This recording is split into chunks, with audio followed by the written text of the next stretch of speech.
जय शिवराय. श्री स्वामी समर्थ सर्वांना. रामकृष्ण हरी. दादांनो, वहिनींनो, बहिणींनो, तुम्ही हा व्हिडिओ बघा. सरपंच ते गावचे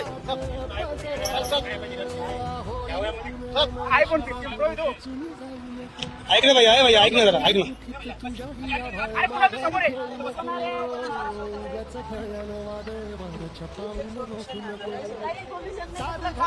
ऐक ना भाई, ऐक ना जरा, ऐक ना. अरे ऐक ना रे बाबा. काय होणार तुझं?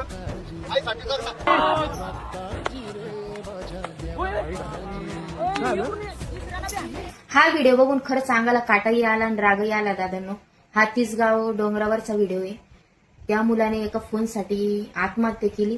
तो मेला तर मेला, आई वडिलाला सुद्धा सोबत घेऊन मेला. विचार करा, काय चुकी होती त्या आई वडिलांची.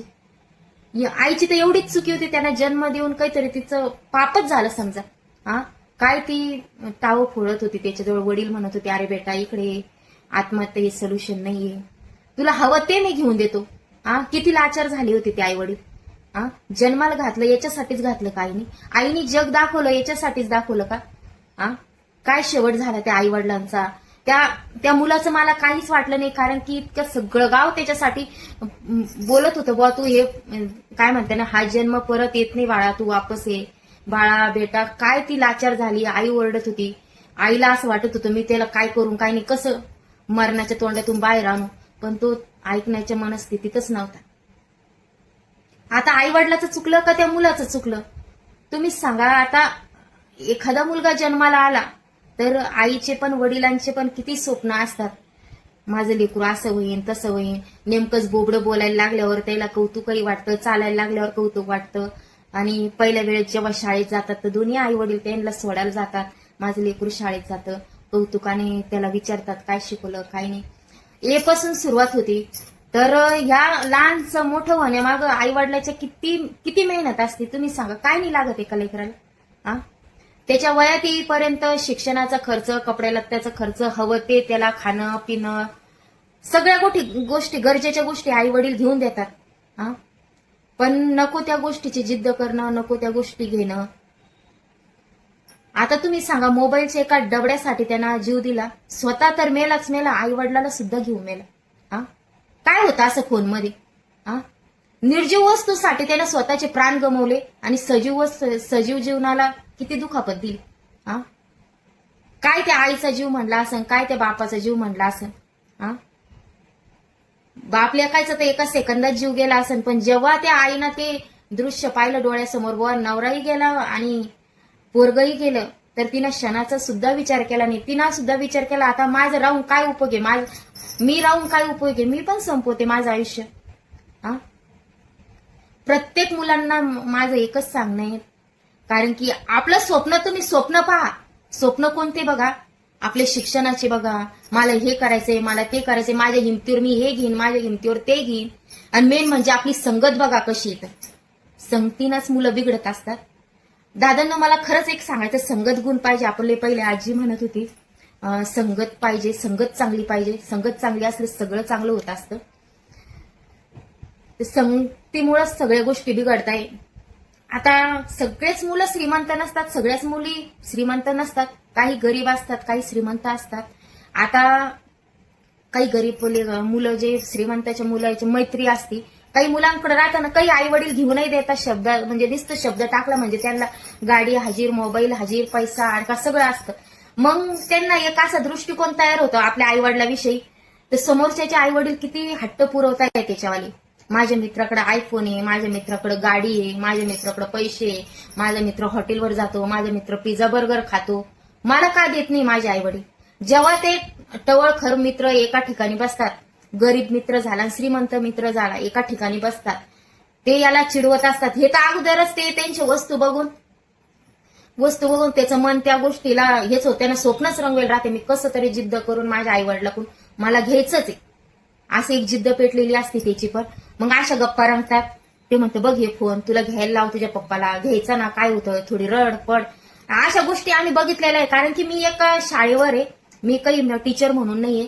आणि आमच्या शाळेसमोर क्लासेस आहे भरपूर आहे. आम्ही बघतो श्रीमंत आणि गरिबांची लेकरं. तर फोन जर घेतला ना, अरे केवढ्याचा घेतला, i14 घेतला का, ते भरपूर नाव आहे, आपल्याला त्याची नावं सुद्धा माहित नाही, नवीन फोन कोणता रिलीज झाला तेही माहित नाही. तर त्या आयफोनसाठी तुम्हाला सांगते, एखादा जर मुलगा डिग्री घेऊन आला, एखाद्या जर त्याला काहीतरी अवॉर्ड भेटला, त्याच्यासाठी एवढी गर्दी करणार नाही. पण एखादा फोन जर एखाद्या मित्राने घेतला तर त्याच्यासोबत कितीचा घेतला, दाखव फोटोची क्वालिटी कशी, कॅमेरा कसा आहे, किती फंक्शन आहे, अरे बाप 2-2 तास त्याच्यासोबत चर्चा मारतात. आणि ज्या पोरांकडे नसल्या त्यांचे चेहरे उदासलेले असतात. ही गोष्ट कमजोर व्हायची का पोरांनो? तुम्ही मला सांगा. तुम्ही ठामपणे सांगायचं त्या विद्यार्थ्यांचे पोरं तुम्हाला वाईट वळणावर लावताय, बघ तुम्ही फोन घेतलं म्हणजे काहीच फरक पडू द्यायचा नाही. आपले आई वडील आपल्यासाठी काय करताय, आपले आई वडील कसे पैसे आपल्याला लावताय, कारण की तुम्ही कष्ट बघा ना तुमच्या आई वडिलांची.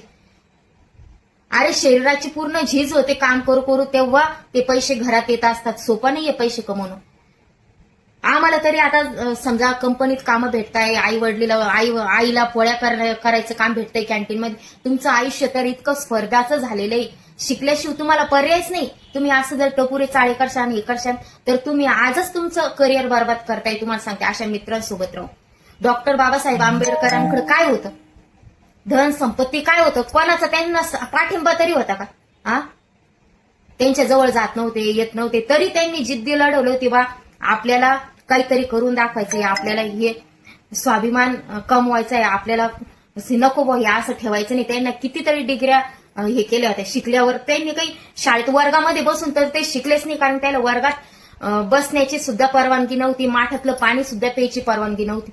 किती अत्याचार झालेले होते त्यांच्यावर. तुम्ही विचार करा. आपण बघतोय ना डॉक्टर बाबासाहेब आंबेडकरांचे पाहिलेलेच आणि ऐकलेले, कानी पडलेले. प्रत्येक वेळेस जयंतीच्या दिवशी भाषणात सांगता, याच्या सगळ्या गोष्टी तुम्हाला माहिती, संविधान माहिती. कसे राहिले, कसे लहानचे मोठे झाले, किती काय परिस्थिती त्याची विकट होती, साथही देणारं कोणी नव्हतं. कसे लढले ते, पण झालेच नाही यशस्वी. ते जर म्हणले असते मी माझीच मौज मजा करतो, मी माझंच हे करतो, झालं असतं का? त्यांचं नाव गाजलं असतं का? त्यांनी किती करून ठेवलंय आपल्यासाठी. संविधानामुळे आपण समजा आपण काहीही करू शकतो. आपल्या संविधानापोटी आपण कोणालाही आपल्या हक्काची गोष्ट मागू शकतो. शिक्षण केल्यावर फायदा आहे ना त्याचा. पण तुम्ही जर वेळ ह्या अशा गोष्टीत, इलेक्ट्रिक वस्तूमध्ये वेळ वाया घालताय, ह्या निर्जीव वस्तूमध्ये जर एवढा जीव देताय, तर तुमचं आयुष्य आताच संपतंय. ते आई काय म्हणत असं ना, आता बाकीच्या आयांना वाटत असं ना, अशी लेकरं जन्माला घातल्यापेक्षा आपण वांजच राहिलेलं पुरतं ना. प्रत्येक घरात असे नमुने असतात, कारण की आई वडील टाळाटाळ करते, बेटा ह्या वेळेस नाही बरं का, दिवाळीला घेऊन देऊ तुला फोन, पाहिजेच. लाडी गोडी लावून चोपडून चापडून एकदाच त्याला कॉलेजला शाळेत पाठवून देतात. पण ते स्वप्न रंगवत राहतात ना, ते सांगत राहतात मित्रांना, माझी आई म्हणली बाबा माझ्या बर्थडेला फोन घेऊन देणार आहे, बर्थडेला नाही झाला तर दिवाळीला घेऊन देणार. असं करता का आईला काय माहिती, त्यांना स्वप्न रंगून ठेवले, मित्राला सांगितलंय, कॉलेजमध्ये सांगितलंय. आणि जेव्हा त्याचं स्वप्न पुरं होत नाही ना, तर तेव्हा त्याला अपमान वाटतो, त्याला कुठेतरी इन्सल्ट गेल्यासारखी वाटते. तेव्हा ह्या टोकाचं पाऊल ते लेकरं उचलतात. असंच काही त्या पोरांच्या आयुष्यामध्ये झालं असेल. पण आई वडिलाची परिस्थिती नसेल ना तशी घेऊन देण्याची. ज्याची परिस्थिती आहे ते घेऊन देत असेल. मला एकच सांगायचे, ज्याची परिस्थिती असली बी घेऊन द्यायची, आयफोन बाईक वगैरे काय ते. माझं म्हणणं आहे, शिक्षण पूर्ण झाल्याशिवाय, तो स्वतः कमवायला लागल्याशिवाय इतके भारीचे फोन खरंच घेऊन देऊ नका. कारण की श्रीमंताचेही पोरं असेच वाया जात आहे आणि गरीबाचेही असेच वाया जात आहे.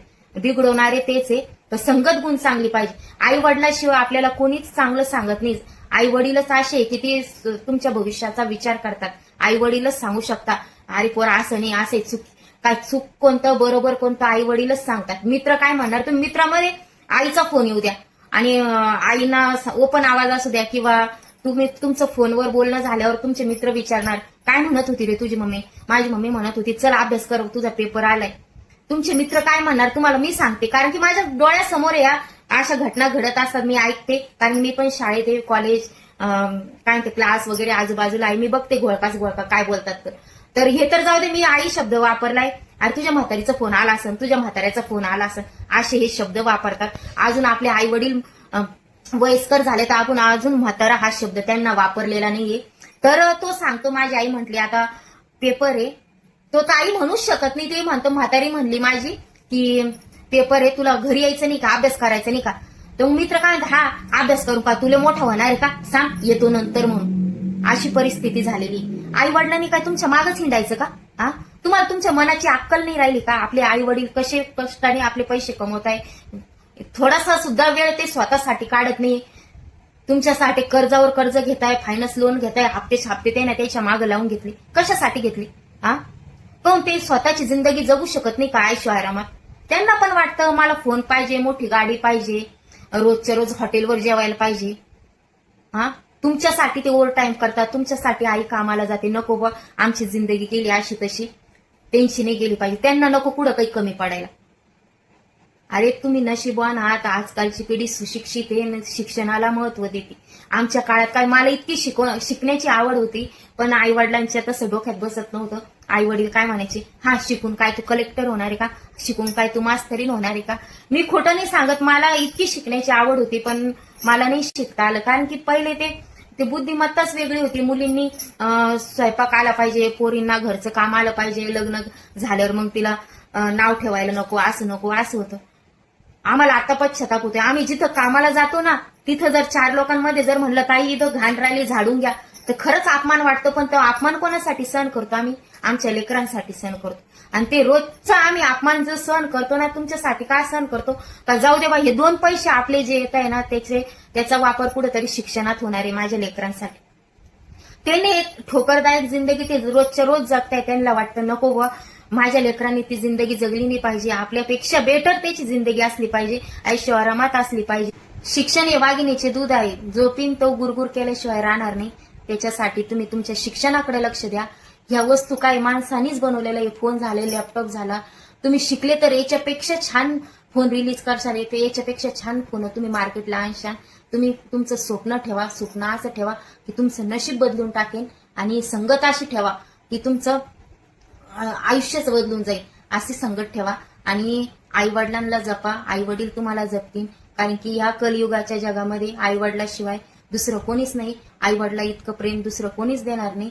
एवढंच मला सांगायचंय हे बाळांनो, की तुम्ही तुमच्या अभ्यासाकडे लक्ष द्या, अशा गोष्टीकडे लक्ष देऊ नका. चला, जय शिवराय, श्री स्वामी समर्थ, सर्वांना रामकृष्ण हरी.